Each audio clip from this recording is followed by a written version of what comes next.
नीट ऐक. जेव्हा सगळे दरवाजे बंद होतात तेव्हा स्वामींचा दरवाजा उघडा असतो. ही वेळ तुझी शिक्षा नाही, ही वेळ तुझी परीक्षा आहे. आणि परीक्षा जितकी मोठी तितकंच फळही मोठं मिळतं.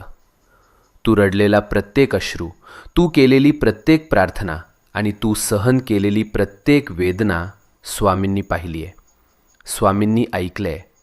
आणि आता स्वामी सांगत आहेत, बस झालं रडणं, आता उभं राहायची वेळ आली.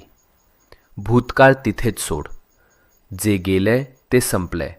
आता तुझं जीवन नव्यानं सुरू होणार आहे. नवीन संधी, नवीन आनंद, नवीन यश, सगळं तुझ्या दाराशी उभं आहे. फक्त एक पाऊल पुढे टाक आणि मनापासून सांग, मी तयार आहे स्वामी, माझं आयुष्य बदलायला तयार आहे. आणि मग बघ चमत्कार कसा घडतो ते.